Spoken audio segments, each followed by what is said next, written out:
Asoiba Aranba kaya Yaoriba kumja English ngani supna amagi census ta Yumpham Oiraga state asigi Delimitation Touba Yaroi haina Manipur Pradesh Congress Committee MPCC gi Vice President Hareshwar Goshwami na phongdokrakli Supreme Court na handak Manipur, Arunachal Pradesh, Nagaland amadi Assam gi Delimitation tha ahum gi manungda pangthoknaba khangankiba adugi matangda ngasi MPCC gi makok thongba thomi kaya yauna Congress Bhavan da paugi mifam ama pangthokhi paugi mifam aduda wafam ase phongdokladuna Hareshwar Goshwami na hai delimitation ki thabak ase census ta Yumpham Oiraga pangthokpani census report puthokpa chahi adugi thangnaba chahi da delimitation ki thabak thauram ase ayambada pangthoknei India na ningkha tamlaba matungda census kayarak pangthokre census pangthokhiba chahi sing adugi thangnaba chahi haibidi kumja English ngama chamapan yangkai nithoi English ngama chamapan humfu humdoi English ngama chamapan humfutara nithoi amadi English ngani sumna anida delimitation commission amadi exemptna delimitation ke thabak thoram se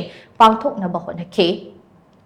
kumja English ngani sumna amagi census matungda kumja English ngani supna taramathoi amadi kumja English ngani kunmathoi gi census laikre adubu kumja English ngani kunmathoi gi census adu covid na maram oiraga mapung fana pangthokpa ngamdabadagi kumja English ngani kuntaruk fauba yaithokre hojik state sida pangthokani haina thorang tawriba delimitation ase Delimitation Act 2002 gi matung inani Delimitation Act 2002 na kumja English ngani taramathoi amadi kumja English ngani kuntaruk fauba yaithokliba census ki matung ina delimitation ke thabak pangthokani haiba wafam pande ek asina hairibati delimitation ke thabak thauram ase kumja English ngani supna amagi census ta Yumpham Oiraga pangthokani haiba asini adubu kumja English ngani supna amagi census aduda Asoiba Aranba kaya yaurakpana maram Oiraga lamdam asigi CSO amadi political party singna yaningdaba phongdokpa loinana Guwahati High Court reputation fauba thangat khibane maduda High Court asina kumja English ngani sumna amage census ase chatnararoi census asige matung ina delimitation pangthoknaroi haina rai takhi rai ase takraba matung kangbu kharana issue asige matangda Supreme Court case amu thangalapa lekhe Maragasida Government of India na kumja English ngani supna Nipan gi February Nipan da Gazette notification ama thokna state asida delimitation ke thabak thauram se matam kaktana yaithokle haina lauthokibane masigi matung tarakpada kumja English ngani taramari da Supreme Court nasu court asida leiriba delimitation ga marilenaba case sing dismiss tawre haina right takhi adubu kumja English ngani supna Nipan da India lenga na Manipur da delimitation thabak thauram se matam kaktana yaithokle haina thokiba order adugi ona tainabada kumja English ngani kunda India lenga na gazette notification ama amuk thoktana state asida delimitation ke thabak amu pangthoklagani haina lauthoraki masida Congress party yauna tongan ba political party singna delimitation ke thabakta athing balaite tawbutabu kumja English ngani supna amagi census ase kangnun chumda pangthokpiu haina Government of India da che thaduna takshin duna lakhibani haina mahakna phungdokhe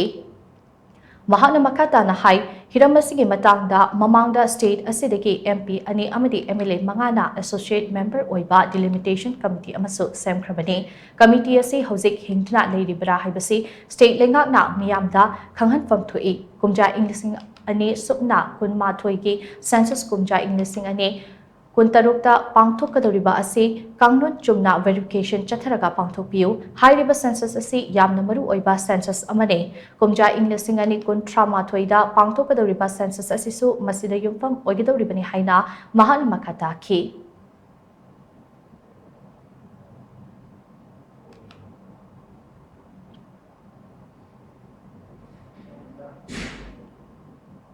Otherwise, the Manipur gisu Mayangi Yanava, Hina Igi Moni, status quo maintained to Dargadi, Nasagi 2001, have a dome Manipur in a D 1971, Lorani, 1971, was Sanaribase, Sinangasagi 1931. Aduda, Wigani, Havigi Pota, Legane Kali, Masida, Kananta, Kaimta, Kanola Jate, 2001 Gi, Sigumba, incorrect, Asugumba, Aranba, census se masida Aroiba gi remark se masida Yumpham Oiraga census Touba se Congress party ne yajaningde masi yaba ngamoi habe sima thamjage loina na lakadoiba 2026 ki habidi 21 gi chathariba census se yam chumna modern technology sijanadana aduga akogi proper verification tawduna tawbiu maramdi mase